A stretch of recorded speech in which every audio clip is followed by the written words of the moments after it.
Wall Street veteran Bernard Madoff has been arrested and charged with running a $50 billion Ponzi scheme. Congress wants to know what caused the Enron meltdown. Now, while the collective rage currently is focused on WorldCom, Tyco CEO Dennis Kozlowski was convicted of looting hundreds of millions of dollars. This is one of the biggest fraud cases ever. Their president's a crook. Well, I'm not a crook. Find out more on this week's episode of White Collars, Red Hands. Bonnie Elizabeth Parker and Clyde Chestnut Barrow were career criminals. Domestically, going coast to coast with their gang, they robbed banks, kidnapped, and murdered during the turbulent years of the Great Depression.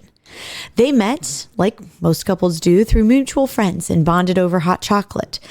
Who knew that these two little marshmallows would become some of the most infamous duos in American history? For 2 years, the duo and their gang tortured the public until they met their fate on May 23rd, 1934. 6 police officers fired 130 rounds into the Ford V8 that Clyde was driving and thus ended the couple right there and then. Bonnie and Clyde are now just a memory that lives on in American media and almost 100 years later. Dynamic duos are not uncommon when crimes are committed. There's also Butch Cassidy and the Sundance Kid, Leopold and Loeb, the Menendez brothers, and so many more. Today, we cover another crime-committing duo, Sante and Kenneth Kimes, the mother and son who would stop at nothing to succeed, even if that meant murder. Find out how all their crimes went down on the season 18 finale of White Collars, Red Hands. Other famous duos, Grimace and the Hamburglar. Sonny and Cher. Oh, that's a real one. You're supposed to say funny ones, Nina. Beavis and Butthead. That's also a real one. Whatever. Grimace and the Hamburger. Yeah, those are real. Grimace and the No, they're part of a whole group of McDonald's. Grimace isn't even a villain. The Hamburglar's like an anti-hero, right? He steals the hamburgers, but he also, he loves them, right? So he's like part of the crew, but he's also like, but stealing's wrong. Okay? He's the Deadpool of the McDonald's character universe. All right? And Grimace is like some fat purple dude who just loves eating. So don't look at me like that just because I'm wearing lilac, all right? This is a completely different shade, and I am not nearly as large as Grimace. You're not even fat. He is rotund. You're not fat. Well, you're the one. This is how we're starting. And on that note, welcome to the season 18 finale of White Collars, Red Hands. I'm Kashawn, absolutely no relation to Grimace. And I'm Nina, absolutely no relationship to the Hamburglar. And we are here for our season 18 finale. If anything, you're related to them fucking chicken nuggets. What's wrong with that? Stupid little dresses. That's you. Whoa. That's you. Whoa. Look them up. I had the video that you got from McDonald's as a kid on VHS. It's got them. The whole city's taken over. Mayor McCheese or whatever. You need a Happy Meal right now. Calm you down. Ugh. McDonald's gets me riled up. I'm sorry. Getting to the story. Irene Silverman, a New York City socialite and former ballerina, owned a beautiful home in the Upper East Side. Silverman was known to host renters in her home because at 82 years old, she was lonely. Because of the home's remarkable location and the beauty, it attracted some A-list tenants, including Daniel Day-Lewis, Shaka Khan, and Lenny Kravitz. Silverman was well loved by her community, and it was said that even at 82, she had a girlish spirit about her. Her, more than likely dyed, red hair, often adorned with a bow. Wait, so she was lonely? They lived with her in this house? Yes. So she owned this big house. So basically what had happened was this woman, Irene Silverman, she was married to someone who was very, very rich. And she convinced this man when they were, way before she was 82 to buy this house. She was like, I love this home. Please buy it for me. So he ended up buying this house. He passed away. She was getting older. She was getting lonely. And she was like, you know what? She was clearly an extrovert, very outgoing, loved people, loved meeting people. And so she converted the home into, I would say she was renting the rooms out. It was almost like, it wasn't like these people had their own apartments, but they were renting out a room in her mansion. And it was a really ideal location. It was a really beautiful historic home. There were a lot of perks to living there. So she would rent out these rooms to people, and she had designed the home so that people could rent her rooms. A lot of perks. She like taking out her dentures or something? Oh, yeah. You know how that is. Daniel Day-Lewis, you dirty dog. Got that Gum 3000. Dirty dog. Look at what I've done to my boy. He is a method actor. I've gummed my boy. Oh God. Right. On July 4th, 1998, Silverman had a 4th of July party. Everybody said it was a good party. Silverman was having a ball and at the time seemed to be in good health. However, in the morning of July 5th, 1998, several hours after speaking to one of her housekeepers, it appeared that Silverman was not in her home. First, it was one of her maids that discovered she was missing. This was odd. Silverman rarely left her home, and she never left her home unattended. It's just somebody was always with her when she left. She's got to have that arm candy. She's got to have that arm candy. When Silverman never came home that day, everyone around her knew something was terribly wrong. Her property manager, Jeff Feig, went down to the police station and reported her missing. Because she was elderly, the police decided that they would look into the missing persons report. Thomas Hovgame, a junior detective at the time, was assigned the case because no one else wanted it. Missing persons cases are often difficult, and most of the time the person who is missing turns up and everything's fine. Since Hovgame was the only junior detective at the precinct at that time, like literally at the time that the person had gone to the precinct, he was given the case. A case that was much larger than it seemed. Police came and searched Silverman's home, hoping that she had fallen while taking out the trash or getting out of the bathtub. Unfortunately, Silverman was nowhere to be found. Man, I hope this old lady just fell while getting out of the bath. what a great And no thing to one hope for. checked the bathroom. Well, yeah, it's rude. Well, You're not going to just barge in there. That's true. That's true. When interviewing staff members about Silverman, everyone had nothing but good things to say about her. It was clear that no one who worked with Silverman had anything to do with her disappearance. However, while interviewing staff, it was mentioned that one of the tenants was strange. His name was Manny Guerin. He rented room 1B. Silverman had said that she initially had a weird feeling about him, but he paid her $6,000 in cash up front to stay in the room. And money talks. Now, these rooms that she rented out to people were $6,000 per month to rent. And this was in 1998. It was $6,000 a month to rent this room, which is like kind of insane. Well, Nina, it's on the Upper East Side. I know. Of course it is. I know. I don't know anything about New York. It's where the location of this apartment was. It was like right by Central Park. It's a very ideal location. Wow, Central Park, the place where all the homeless people have orgies. So nice to live by that. You don't want Central to go Park watch is- that? Not in person. That sounds All dangerous. right, see? There you go. Well, you don't have any. This is why I watch bumgangbangs.com, man. Okay. Not in person. Well, that $6,000 in cash was an offer that seemed too good to refuse. Silverman even let him rent the room without getting references, which was something that she never typically did. He moved into her apartment on June 14th, 1998. She told him that once he moved in, she was going to need him to provide her references. But days went by and Guerin had more and more excuses on why he couldn't provide the references that Silverman wanted. Guerin also had shady behavior. He would avoid security cameras by walking against the wall. He would also not allow housekeepers to come in and clean his room. Now, honestly, this is a dream come true for me to have a housekeeper come in and clean my room because my room is super dirty. Well, it's just a lot of clothes everywhere. But he was like, you absolutely cannot clean the room. And then he would always be avoiding the cameras, which was weird to them. Yeah, I imagine it's like Kronk in the part of The Emperor's New Groove where he's taking him to throw in the river. Yes. He's making his own theme music, sidling against walls the whole time. Yes, this is exactly what Manny Guerin was doing in the house. It's totally normal behavior. What are you talking about? 100%. He was also caught eavesdropping on conversations pretty often. Guerin did have a female guest who had come to his room. It was an older woman named Eva Guerrero who claimed that she was his assistant. After just 1 week, Silverman was fed up with Guerin's behavior and had plans on evicting him from the room. It was clear to This was all in a week? You're eavesdropping? Like sneaking through the hallways and having your assistant come over? I don't think that like every single one of these things happened in 1 week, but like within the first week, she was like, this guy's shady. I need to get him out. But he had already paid for a month. So she couldn't really like kick him out yet, but she wanted to evict him. And the plan was to evict him, but it hadn't happened yet.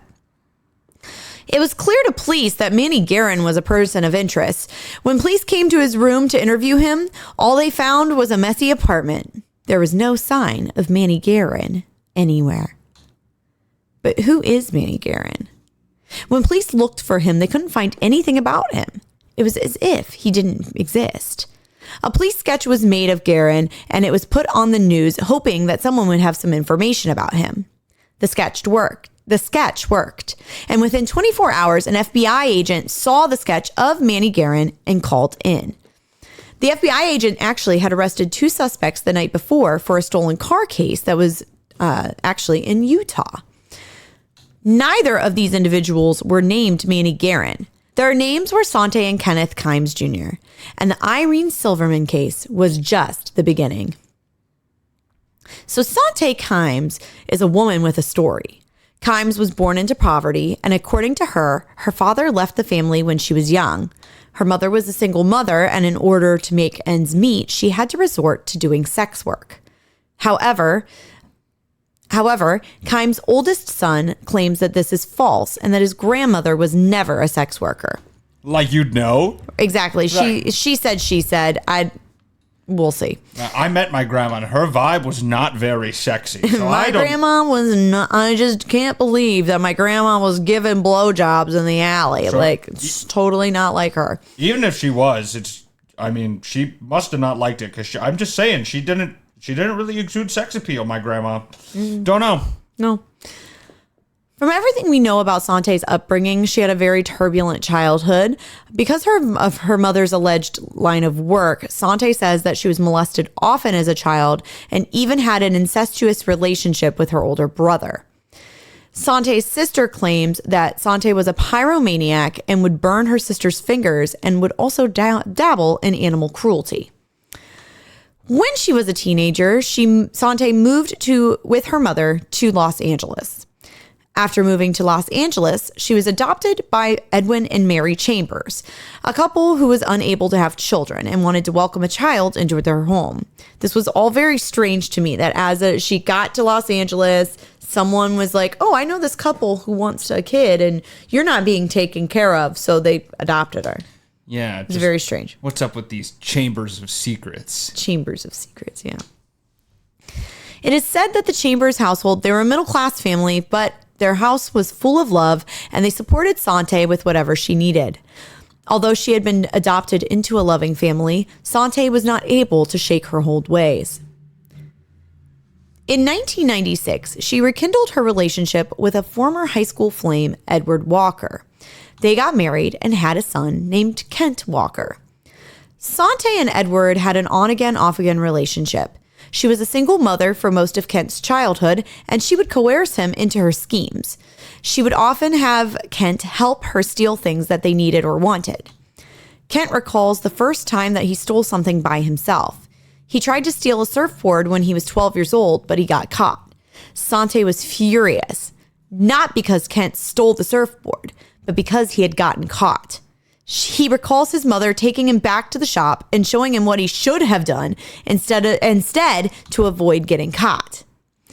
Shoplifting was not Sante's only vice. She had other criminal tendencies up her sleeve. Edward was a general contractor, and while they were together, several of the homes that he was building burnt down. Not only was Sante burning down Edward's homes to collect insurance money, but she was also having affairs behind Edward's back. Oh, no. And all of this got him to get straight. And when he did, he became a Texas Ranger. And that's where Walker, Texas Ranger comes from.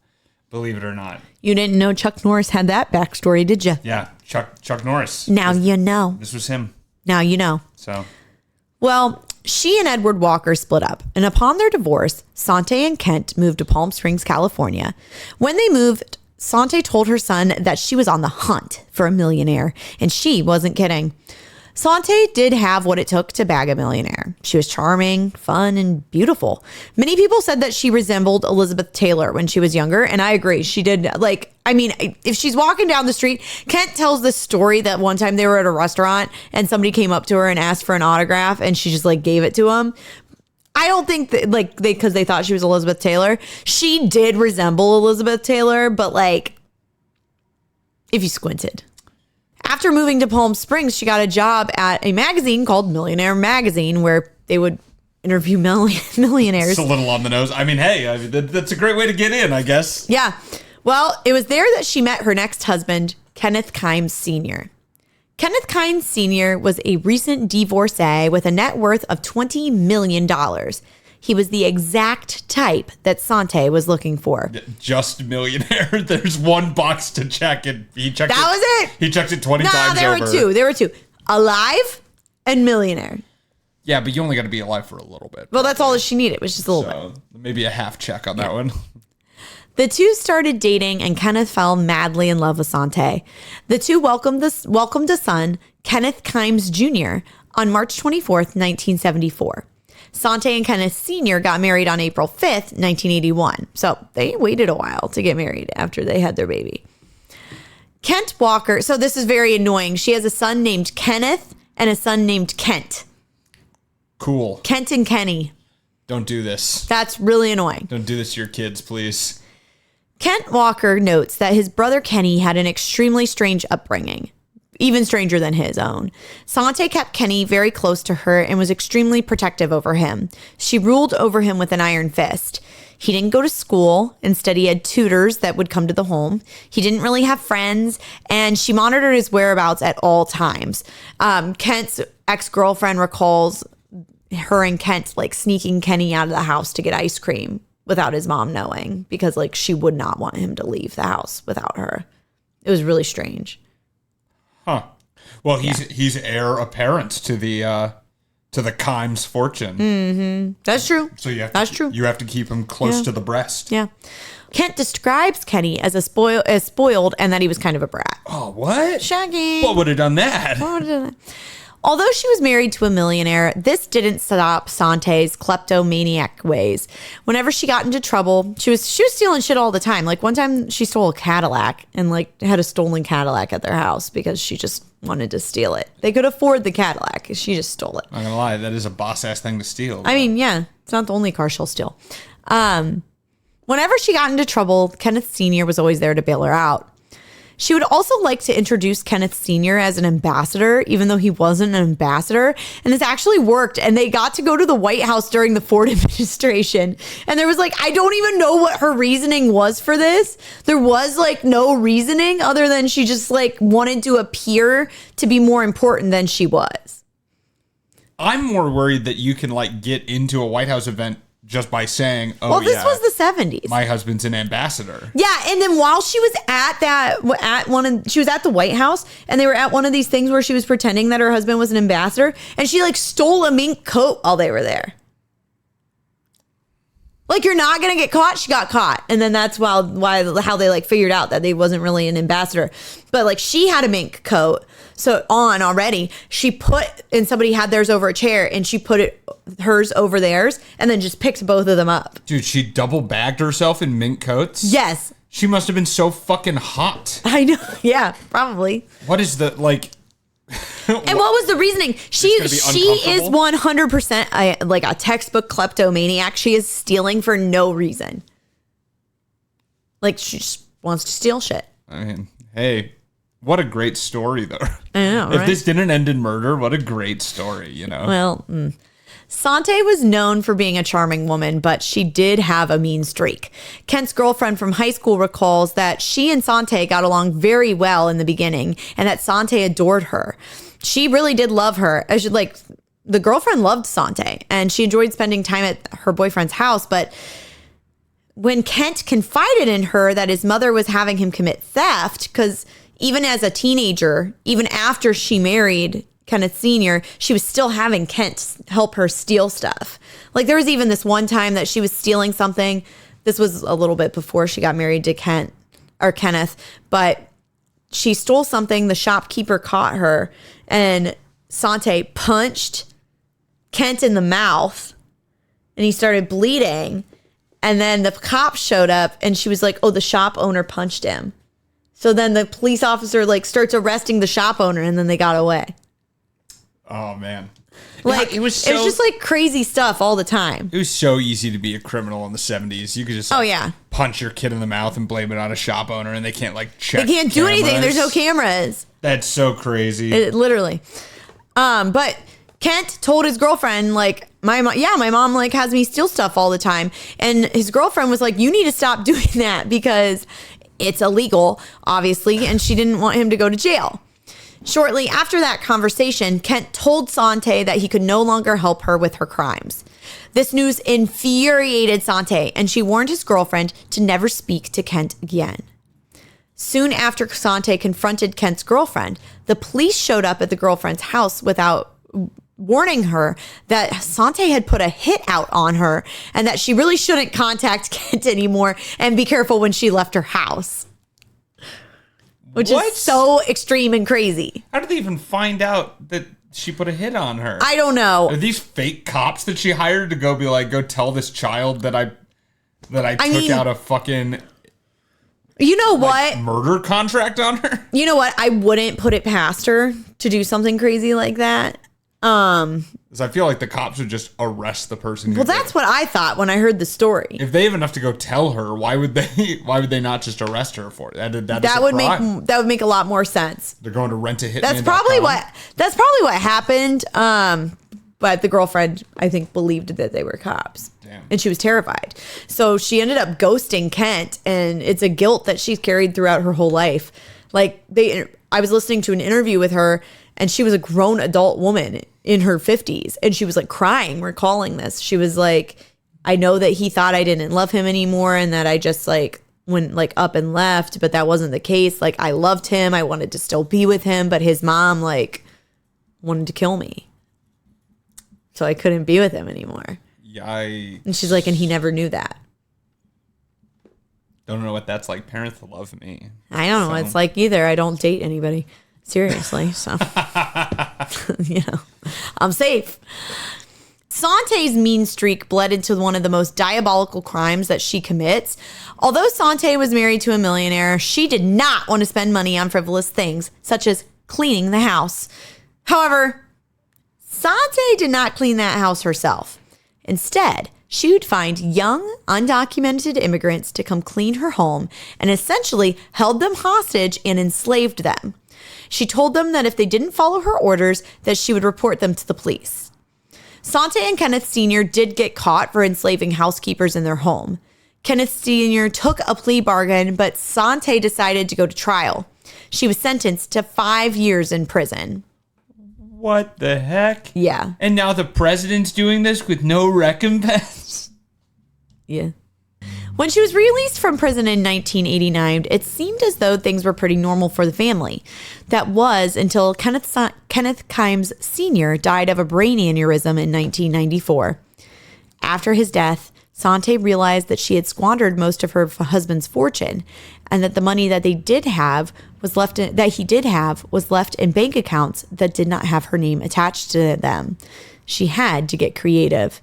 He also left whatever was left to his children in his first marriage. Nice. And really didn't leave anything to Sante and Kenny. Gotcha. So your first inclination should have been when he took 7 years to marry you after that kid. Yeah. You weren't going to get anything. That was a clue. You got to start putting rat poison little by little in his tea and then find his will and get it rewritten, you know? Yep. Come on, Sante. You gotta be thinking. You got to think a little bit more about this. So she did get creative, though. And that is where David Kasdan comes in. Now, David Kasdan was a family friend of the Kimes family. In the 1970s, Kasdan allowed Kenneth Sr. to put his name on a deed for a home that was owned by Kenneth Sr. For some reason, he let him do this. It was a home in Las Vegas. With the promise that he would be taken off of the deed. They assured him that his name would be taken off and he wouldn't be liable for anything that had to do with the house. When Kenneth Sr. passed, Kasdan once again requested his name to be taken off of the Las Vegas home. It's been like 20 years at this point. Sante promised that she would take him off the loan or off the deed, but of course, that's not what happened. Sante went to the bank and somehow convinced the bank to allow her to take out $238,000 in a loan in David Kasdan's name. With Kenneth Sr. gone, this was a pretty great way for Sante to have some pocket change while she figured out her next move. Kasdan had no idea that Sante had done this until he received a letter in the mail about payments to repay the loan. He confronted Sante about it, and the conversation did not go well. She said something to him along the lines of like, stop bothering me about this. It's going to be bad for your health. That was what she said. Ooh, them's fighting words, I do believe. Fighting words. If I've ever heard fighting words before, them's be it. Well, Sante decided that the best way to solve this problem was by eliminating Kasdan. Sante ordered Kenny Jr. to kill David Kasdan. What the heck? Like he's a Manchurian candidate, like fucking sleeper cell, like kill Kasdan, kill Kasdan. He like wakes up and he knows karate or something. Mm-hmm. Something along like that. Kenny Jr. then met Sean Little. He was a man who was living in a homeless shelter, and Sante and Kenny Jr. offered him a job and a place to stay. But what really ended up happening was they hired him to help them with Kasdan's murder. Now, Sean had no idea what he was agreeing to, but he needed the money and told Kenny that he was willing to help him. He was like, just help me with some stuff. And he's like, okay, that's fine. Didn't know what he was getting into. Hey, man, yeah, just I'll give you a place to stay. You just help me out with some stuff. We're just gonna fucking kill this guy. No big deal. Not a big deal. You're gonna be good. In March of 1998, the two drove out to Kasdan's home. Once they arrived, Kenny Jr. told Sean to wait in the car. Kasdan let Kenny Jr. into the house without much thought because he knew him and he trusted him. Like, they were family friends forever. I know that, like, his mom and, like, Sante and Kasdan were having beef, but that really didn't have anything to do with Kenny Jr., so he didn't think twice letting him into his home. It is said that Kasdan went to make Kenny Jr. a cup of coffee, and while his back was turned, Kenny shot him in the back of the head. Sean Little heard the gunshot and was frozen in place. Kenny came out and told him that he needed him to help him remove Kasdan's body. Sean was afraid that if he didn't help Kenny, that he may be killed. He helped Kenny move the body, and then he went to the police. That actually is terrifying, though. Like, imagine you're homeless. Some guy offers you, like, I'll give you some money and some food. Like, I just need help with some stuff. You think you're going to be, like, moving furniture or something stupid like that. Yeah, and no, he just literally shoots a guy. Yeah, and then it's like, oh no, you have to help me, and then he still has the gun. Yeah, Jesus Christ. I mean, I think your hands are really tied at that point. I think you kind of have to. I would understand why you feel like you have to go along with that. Well, at that point, the dude's already dead. Yeah. Sure, man. Whatever you want. Well, wouldn't then you be an accessory though? No, because he's threatening to kill me. The dude's already dead. Well, if he's threatening to kill me, yeah. What am I gonna do? Run away from a bullet? No. Exactly. I will not be. So yeah, I'm moving a body. Whatever you want me to do, I'll slap him around a little bit. Like I'm just gonna try to not die at that point. No, literally, yeah. The house that Kasdan's name was on the deed for? Don't worry. Sante tried to burn that down as well and collect insurance money off of it.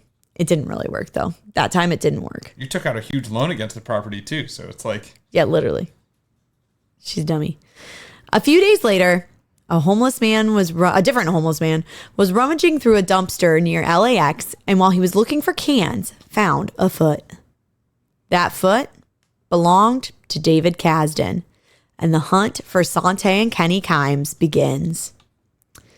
After they fled California, after David Kasdan's murdered, it didn't take long for Sante and Kenny Kimes to pop up on the police's radar. After leaving Los Angeles, Sante stole a car off of the lot in Utah. They gave the dealership a bogus check and left before the dealership knew it bounced. The police knew that if they caught Sante and Kenny on charges for stealing the car, they would have them for murder. Now, you're listening to these two murders. They murdered David Kasdan. They've murdered Irene Silverman. Kasdan's murder. Irene's dead? Oops. I mean, she's missing. She's been missing. Y'all know she's dead. Anyways, we can assume she's dead. Okay. She's disappeared. I was really hoping she's going to make it. Spoiler alert, she doesn't. Oh, all right. I'm sorry. Kasdan, like that murder kind of made sense-ish if you are deranged. This guy is not doing what I want him to do. I need the money, whatever. But why did Sante and Kenny want to get rid of Irene Silverman? Why was she going to be taken out of the picture? Well, the plot was to take her money. Silverman owned her building in the Upper East Side outright. She no longer had a mortgage on it. She completely owned that building. And she was renting the rooms for $6,000 a month, which generated great income. And what is believed is that, they did kill Irene Silverman. That when they killed her, that Sante was going to try to take over her identity and then run the home herself. I don't think that this plan would have worked the way that they believed it would have worked. They killed a lady to become a landlord?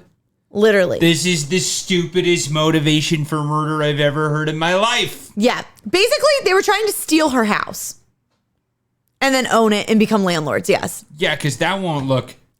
I've heard a couple conflicting things, which I'll talk about later. One theory is that they thought that Sante was going to assume Silverman's identity. But then I'll tell you what the other thing was. Like what? Later. She's going to put on a red wig with a bow in it and be like, hello, everybody. Silverman. Like Mrs. Doubtfire, where she's like, yoo-hoo, I'm Irene. Don't forget your rent is due on the 1st. $6,000 paid in cash direct to... Don't write Irene Silverman on the checks, though. Leave them blank. Yeah, this wasn't going to work. This whole plan was never going to work. When the mother and son duo were hatching this plan, they contacted a man named Stan Patterson. Now, Stan Patterson was already in some deep trouble because he had sold the handgun to Kenny Jr. that he used to kill David Kasdan.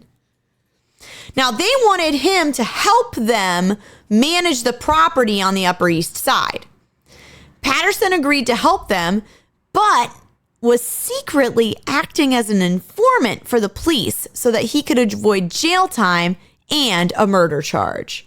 So the police find, obviously David Kasdan's dead.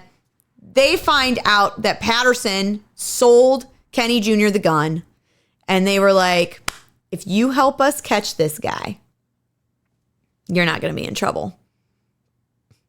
Basically, he was looking at murder charges because he sold the gun that murdered David Kasdan, which I don't necessarily think is fair because he didn't know that Kenny Jr. was going to kill somebody. He did illegally sell him a gun, though. Yeah, that's what happens. That's the problem when you illegally sell people guns. I don't think they're just like, yeah, I'm going to use this I'm going to go shoot skeet. Like no. You're using an illegally obtained gun to murder somebody, more than likely, right? Yeah. So kind of fair. So Patterson and the Kimeses, they agreed to meet at the New York Hilton. It was at that meeting that police apprehended Sante and Kenny. When police searched the stolen vehicle that they had stolen from Utah, they found damning evidence. They found wigs, a stun gun, handcuffs, and a shower curtain. What damning evidence? Well, those are all like things that they would use to kill somebody. Like, why do you have handcuffs in the car? Why do you have a stun gun? Also, why do you have bullets was another thing they had in there. I was like, also things you could just like normally find in a sex dungeon. Handcuffs, wigs, a stun gun, a shower curtain. This is like word soup. Well, they found all these. So, I mean, you are looking at people that you are pretty sure have committed 2 murders at this point. So to have bullets in the car. You keep saying that. You left bullets out the first time. I did leave bullets out. So you're saying that like I knew there were also bullets. There were also bullets in the car. They had things that were going to hide their identity. They had handcuffs. They had a shower curtain. When they checked the trunk, it was completely empty except for a plastic lining of the trunk. And then also... They're just making a hot tub back there. Okay, well... It's normal to do. Among these items were also a bunch of journals in the car and lists that Sante had written herself, listing the things that they would need to pull off the murder. No, literally, number 1, she made a stun gun. Number 2, a shower curtain. Number 3. I'm 100% serious. She literally made a grocery list of things they would need to pull off a murder, the supplies that they would need, and they found it in the car, along with all the items. What? Number 3, handcuffs. Number 3, handcuffs. Number 4, Snickers bar, in case I get hungry. Sante's not her when she's hungry, man. You're not you when you're hungry. But the most damning evidence of all was Silverman's passport and other important documents that were also found in the car. And eventually, the police uncovered the deed to Silverman's property. There was also in one of... I'm not going to lie. When I was doing all this research, some of the information was conflicting. Mm-hmm. One thing that I found had said that with that deed, there was a portion of it that was forged saying that Silverman was going to give Sante and Kenny the deed to her house. So they had forged that. So there's one theory that she was going to assume Silverman's identity, but then there's also this part that says that she had signed over the deed. That's crazy. I did some preliminary research on this too, and I think what I heard is that on the back of the deed, if you put lemon juice in the oven, it gave you a map to treasure. Oh, yeah. Yeah. My research was my research was a documentary with Nicolas Cage. Yeah, though. I was gonna say I think I've seen that documentary. Yeah. Yeah. National Treasure. It's crazy. So many documents just have treasure maps on the back. So and wild. We're just not sticking them in ovens after covering them in lemon juice. Mm-hmm. We should start doing that. Police, get on it. Well, also in the car were detailed logs of Irene's day-to-day whereabouts, where she was going, who she was with, just her entire schedule. So they really watched this woman, learned her routine, and then devised their evil plan. Sante and Kenny Kimes were cooked. Kenny Kimes Jr. did kill Irene Silverman, and he dumped her body into a dumpster in Hoboken, New Jersey, and her body has actually never been found. Although there was no body, law enforcement knew that they were guilty of the crime. As the trial unfolded, it was revealed that David Kasdan and Irene Silverman's deaths were not the only deaths that Sante and Kenneth Kimes Jr. were linked to. A man named Elmer Holmgren was a lawyer that Sante Kimes hired to burn down her home in Honolulu, Hawaii. You can hire lawyers for this? I think so. This man was a bad lawyer. He wasn't doing well. And so she was like, hey, you're a lawyer. You know how to get. I think basically her thought process was, you're a lawyer. You'll know how to skirt around the law. Help me burn down this house. You need some help? Call me, Elmer Holmgren. I specialize in personal injury law and also arson. You've been hit by a bus. You've fallen down some stairs at the store. You got it into a pinch and you need your place burned down without any evidence of an accelerant being used? Call me, Elmer Holmgren at 555-25-FIRE. So there was actually a lien on this Honolulu, Hawaii property, and it would have cost $900,000 to even sell the property. In today's money, that would be about $2 million. So Sante was like, let's just burn it and collect the insurance money. Seems to be her answer to a lot of things. She loves to, when in doubt, burn it out. You know, that's Sante Kimes'. That's not a throw pillow. That's literally, she had cross-stitched it on a pillow. Holmgren agrees to help Sante commit arson. It was obvious to the insurance company that the fire was not accidental, and they interviewed Holmgren about the arson. He admitted to setting the property on fire.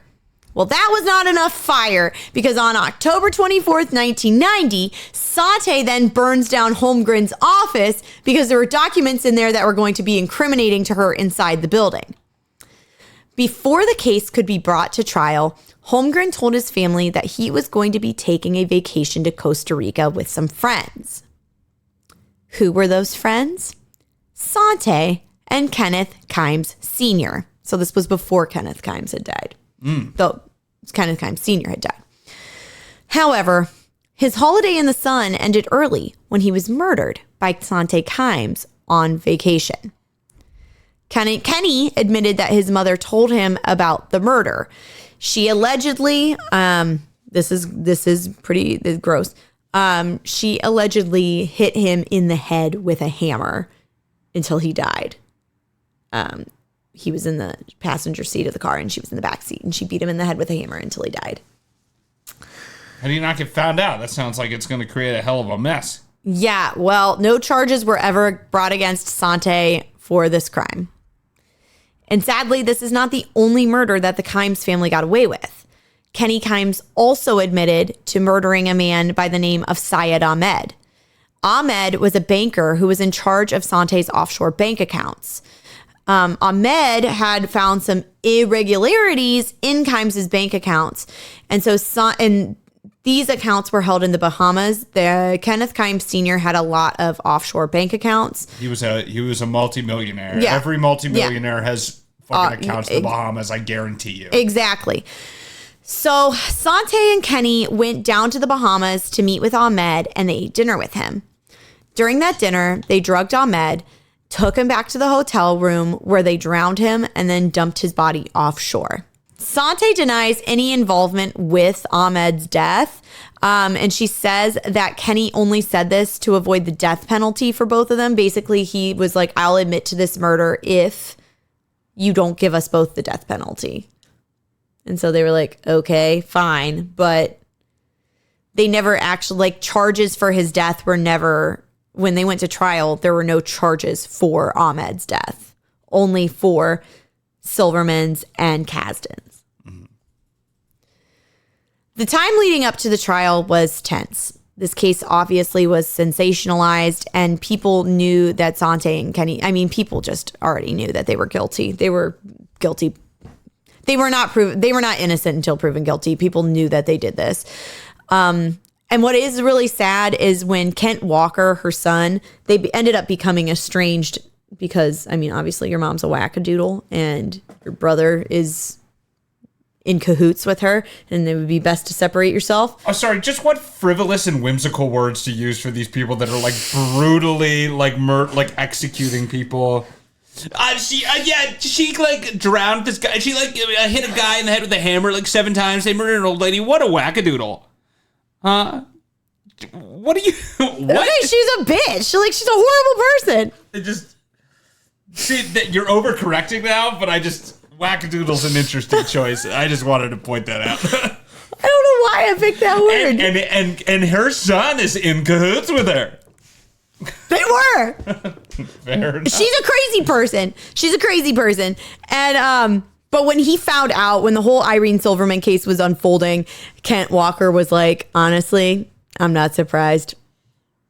He was like, I want them to be innocent, but I don't think they are. And that's really bad if your own son is like, I believe my mom could murder someone. So to save their reputation, I guess is the way I want to put this, save face. Kenny Jr. and Sante went on 60 Minutes to do an interview, which backfired. In the interview, it was really apparent that they had a very strange relationship.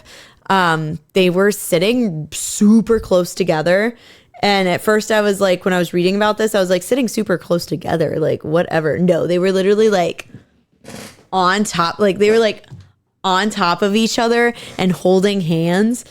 And it looked really weird. And then they kissed with tongue at one point.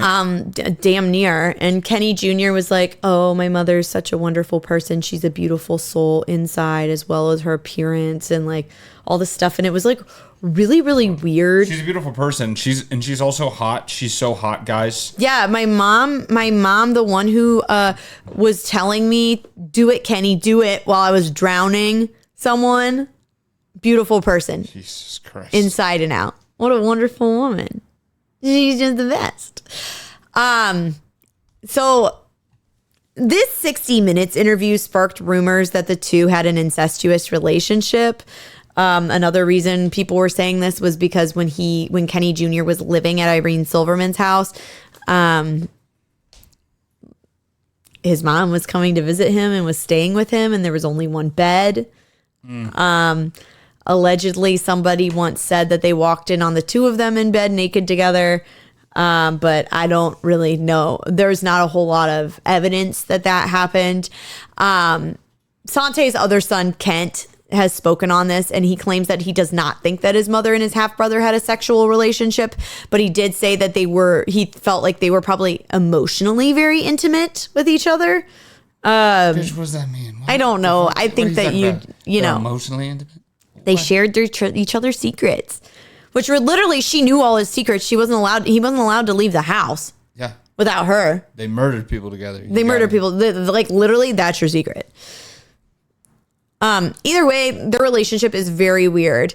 And when they did go to trial, it did not take long for the jury to find them guilty on 118 counts of murder, robbery, burglary, conspiracy, grand larceny, illegal weapons possessions, forgery, and eavesdropping, which I didn't think that eavesdropping was illegal. I'm going to jail. I mean, I'm sure that it's just the name for some actual criminal act. Yeah, because I was eavesdropping yesterday while I was getting my nails done. It's in public. It's not eavesdropping. Yeah, if you're talking loud enough for me to hear, it's not eavesdropping, right? It's eavesdropping if you're standing on an actual eave of a house. That's eavesdropping. And then you're dropping? Yeah. Sante maintained her innocence and claimed that the trial was a witch hunt and that it was one of the biggest injustices in American history. No one cares about you enough to witch hunt you. What are you talking about? And she also said that they were murdering the Constitution with her trial. Yeah, which once again... What? Oh, wait, it was the fucking Declaration of Independence the map was on. God, yeah, it was yeah. God damn it. Well, there's probably a map on the back of the Constitution as well. Probably. Have we put it in an oven? We don't know. Have we tried? Sante Kimes was sentenced to 120 years in prison, and Kenneth Kimes Jr. to 124 years in prison. Life sentences for the both of them. Oh, are we sure?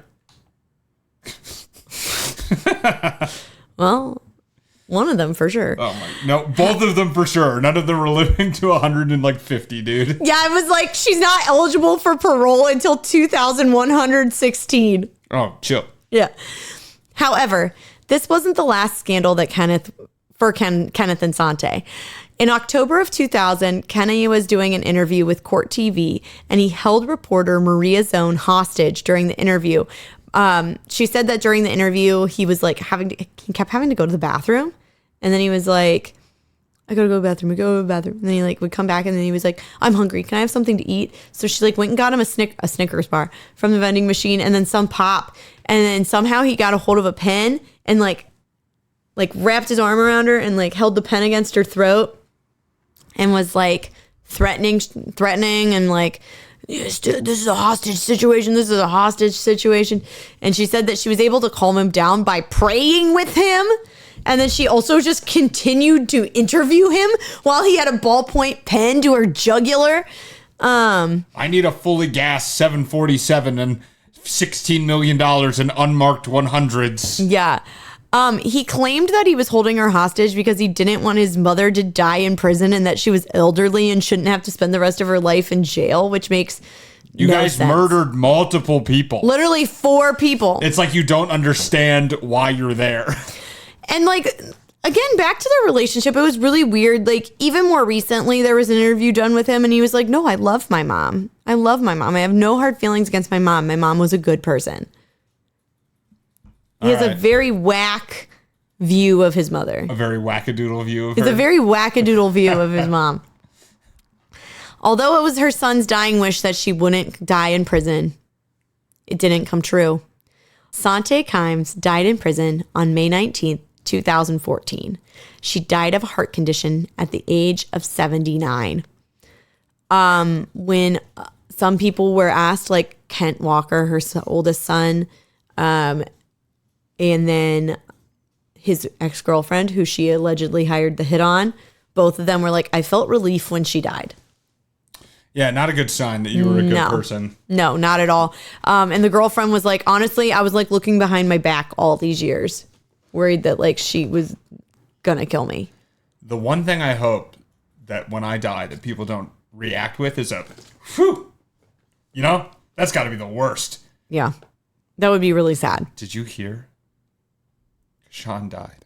Whew. Oh, thank God. Oh, what a weight's lifted off my chest. What a waste of space, you know. Okay, it's getting serious. I'm I can kidding. tell you were serious. No, I'm not I can serious. tell you were serious. It's fine. Do the outro. Well, from rags to riches to chains, Sante Kimes had a lust for the finer things in life and would let nothing get in her way of achieving that dream. Roping her sons into her schemes just seemed natural and justified as she broke the law again and again and again. Sante Kimes formed Kenny Jr. into the perfect assistant, almost as if she had had him only to do her bidding. After years of breaking the law, it all finally came to an end when their scheme was just a little too messy. In my opinion, justice was served in this case. Sante and Kenny Jr. deserve to spend the rest of their lives in prison, eating prison slop and sleeping on cold cots. This is just a fraction of what they put their victims and their victims' families through. Prison slop. They get better food in prisons than they do in schools, bro. Yeah, probably. It's the same company because in prisons they set like you have to have a certain amount of vegetables, a certain amount of proteins. They don't do that for kids. No, they 100% don't. I look at it every day. So today we had chicken tenders and rice and frozen blueberries. Weird pairing. And then you could have some raw zucchini if you wanted. Oh, really? I can have some raw zucchini? Yeah. And then you get to pick your choice of a fruit, which was frozen blueberries or apple juice. Apple juice isn't a fruit. I know. And then you have your choice of strawberry, chocolate, or regular milk. I'm so glad that we got rid of half of the Department of Education. It's already running so well. Get rid of half of them. They'll be able to plan it better. All right. On that note, Jesus fucking Christ. thank you so much for joining us this season of White Collars, Red Hands, season 18. If you like what you heard, you can find us on all of our social medias. We are on Facebook.com/White Collars, Red Hands. We're on Twitter at White Collars Pod. We're on Instagram at White Collars_Red Hands. We're on TikTok at White Collars, Red Hands. We're on X at White Collars, Red Hands. We're also on YouTube. Please subscribe to our YouTube channel. We're on X at White Collars Pod. Oh, shit. White Collars Pod. Just by the way. Sorry. Forgot. We're on X at White Collars Red Hands like pizza's a fucking vegetable in the school system. Pizza's a vegetable. Apple juice is a fruit. The whole food pyramid's all topsy fucking turvy. So are you today. Just keep going. All right. I'm too angry. I'm sorry. At me? No, not you. Okay. What else? Country. Oh, well, yeah, fair. I don't remember what else I was saying. White Collars Pod. Tell a friend. Oh, Go to the yeah. website. Tell a friend. Please, So many please things. tell a friend. Please tell a friend. Season finale. That's the best We way. didn't even talk about how this is the season finale. I've said 3 times it's the season finale. All right, fine. Fair enough. They know it's the season finale. Fair enough. And since it's the season finale, if you know of a white collar crime story that you want us to cover, please send it our way. You can do that via email at whitecollarsredhands@gmail.com, or you can DM us on any of our socials. We try to do one fan submitted episode every single season, and the next one could be yours. You can submit it via carrier pigeon. My home address is... Nah, I'm joking, you freaks. I bet you want it. Not They already gonna give know what to it you. is. I'm not going to give it to you. Not freely. What if I said please? No, I'm not going to dox myself just because you say please. Aw. I fell for that once. I'm not doing it again. Another way that you can support us is by, we said telling a friend, but also leaving a rating. You can do so on Apple Podcasts or on Spotify. We love a 5-star rating, but we will also take an honest one. And then an unfree way to support us is by buying some merch. It's the season finale. I'm donning my hoodie. It's so cute. You can go to our website, whitecollarsredhands.com, click on the merch tab. It'll take you over to TeePublic, and you can get literally almost anything with our logo on it. And I think that's it.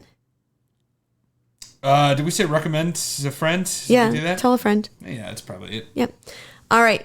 Well, thank you so much for listening to us this season. We will be back in a few weeks with probably 3 weeks. 3 weeks? We're taking 3 weeks off, so We're taking 3 weeks off. So I guess we'd be back in 4? Yeah. Yeah. We'll be back in about a month with season 19. 10 new episodes for you guys. And we'll see you next season on another season. How many times are we going to say season? We'll see you season on another season of white season, We're gonna collar see you season, next red time. season, hand season. My brain is literally short-circuiting. We will see you on another season of White Collars, Red Hands.